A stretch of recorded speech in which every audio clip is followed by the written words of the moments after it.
I was a studio art major at St. Olaf College, and I focused upon oil painting.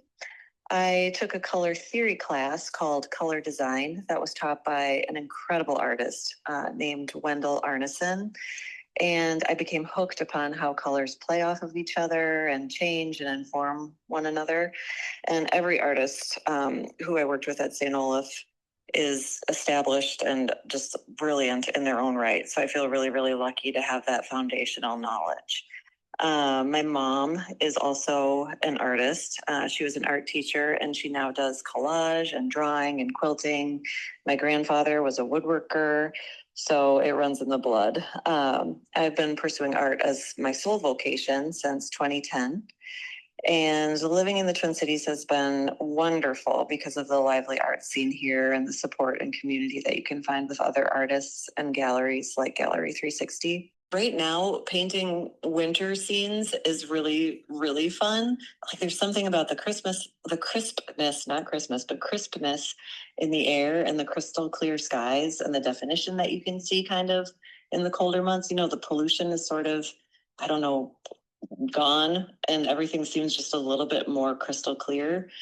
Yeah, and of course I love painting trees and dramatic sunsets. And I continue to experiment with color, sometimes revealing color where perhaps it doesn't naturally occur in the nature that we see when we go outside, but in a way that kind of makes sense intuitively and causes you to look again or look deeper.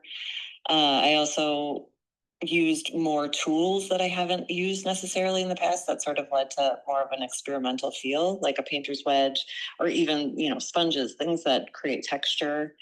And for future shows, I definitely want to be pushing the light drama even further, both with color relationships, but then playing around with chiaroscuro and just light sources and, that sense of drama. It's important for me that there's sort of like an element of surprise or magic in all of my paintings so that the viewer feels like they're kind of getting let in on a secret or being told a story, or maybe they feel that sense of nostalgia. I think that all art is capable of holding that kind of magic when it's created from a place of sincerity and a desire to connect. I cannot overstate how transformative the creative act, A Way of Being, has been to me as an artist. It has truly changed my life. The book is a series of short chapters where you can just pick it up, open it at random, and find something that'll help you connect with your creativity and embrace your own process. And then it also dives deeper into concepts about how we commune with the natural world and our own inner worlds. So if I feel stuck in the studio, I will take a break and I'll get outside. I try to begin most days out in nature, on a walk or a run. And often I will listen to the book because it's filled with such motivating concepts when I get back to the studio.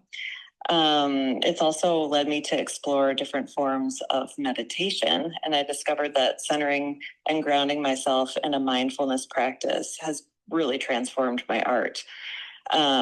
It's remarkable how many of the paintings in this show feel like they were creating in that kind of flow state. They just kept coming more easily and organically, and watching them come to life just started to feel almost like magic. And the really cool thing is how it just keeps happening. Like, I feel like it has completely changed my life as an artist. And I just really wanted to share that with people. The Rick Rubin quote that I referenced in my artist statement is a good one because I think it can speak to so many disciplines.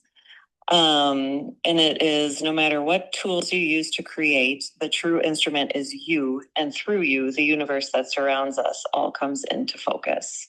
I kind of had like this fun idea that when people come see the show, they'll hopefully inspired to go make something of their own. And it doesn't have to be art. It could be making a meal or having, a conversation that's somehow enlightening with friends. Even like creating a social media post. There's so much that you can do now. And I feel like the book just reminds me again and again how we're all connected and what a profound and beautiful thing that is. I don't know, there's something so special about original art. And when people start their own collection, and realize kind of you don't need a piece that's going to match perfectly with your furniture. It's actually much more just a statement about who you are and what you love and what you want to be surrounded with. And yeah, I mean, my husband and I have been evolving in that way too. Like we have very different senses of what we think, well, what we love. And we've learned that, you know, anything can go together if it's, again, authentic. It was a really fun show to create, and I'm so grateful to 360 for bringing me along for the ride.